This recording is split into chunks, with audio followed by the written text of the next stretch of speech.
Hi friends, welcome back again to my channel. How are you all doing? I hope you're all doing good. Thank you so much to all my returning subscribers. Thank you for always coming back to watch my videos. If you're new to my channel, hi, my name is Victoria. Be sure to join the family by subscribing to my channel. So guys, we have new recipe today, smoothie recipe. Here I have mango, banana, apple and pear. Here I have spinach. So these are the ingredients that I'll be using for this smoothie recipe. So I'm gonna go ahead and open up the spinach and check if there's any dirt in there, because I found out that some of the times the sellers, they just package the spinach and leave the sand in there, but it looks like this is very clean. Still, I'm still gonna wash it thoroughly just to make sure that there's no residues in there. So guys, I'm gonna go ahead and prep the fruits. I'll be peeling off the back of the fruit, cut them in chunks. I love this fruit so much. The combination is the best. The apple, the pear, the banana, the mango. I love the mango so much. It was so delicious, guys. You need to try this recipe. Tell me in the comment section which of these fruits is the best for you. All of them are all sweet fruits. The banana, the pears, the apple, all of them are so delicious. But I love the mango so much. Let me know your favorite fruits in the comment section, guys.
So guys, now I'm done prepping the fruits. I'll go ahead and wash the spinach. So here I'm adding salt, 1 spoon of salt, and I'm gonna wash this thoroughly. It is all washed, very clean, thoroughly washed.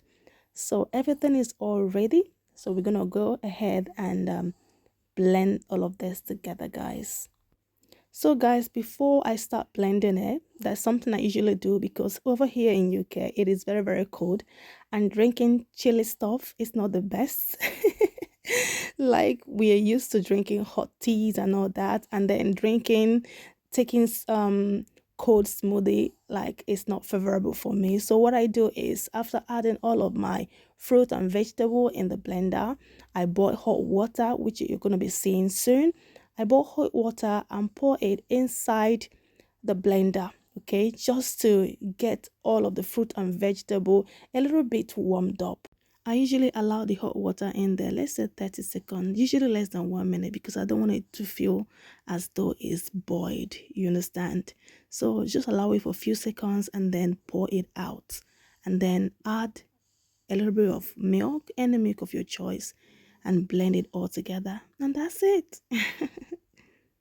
So guys, like I said earlier, I'm gonna cover it up and allow it for a few seconds. Yeah, few seconds has lapsed, so I'm gonna go ahead and sieve out the hot water. Yeah, it is done. Yeah, so the next step now is to add the milk, and we blend all of them together. This is oat milk. I'm just gonna add a little bit of oat milk, not that much because I don't want it to be watery. Do you understand? Yeah, just a little bit of oat milk, and I'm good to go. So guys, I hope you guys are enjoying this so far. If you are, please be sure to give this video a thumbs up, okay? Let me know in the comment section if you're going to be trying this recipe. Subscribe if you have not, okay? Thank you so much. Thank you. I really do appreciate you guys. So I'm going to go ahead and blend all of this together and then share it for my kids. I actually did this for my kids. Yeah, it's for the kids as for their morning breakfast. Yeah, and they love this so much. They were actually asking me, "Mommy, what did you put in there?" Usually I add avocado in it, but we ran out of avocado. Maybe in my next recipe I will include avocado on that one. Thank you guys so much for watching up till now. Now I'm sharing the food. I paired this with bread for them for their morning breakfast. Yes, it was so quick. Thank you guys for watching. Thank you so much. I really do appreciate you guys. God bless you for supporting me. God bless you for subscribing. God bless you for commenting, liking, and sharing my videos. And I'm gonna see you all in my next one. Stay blessed. Bye.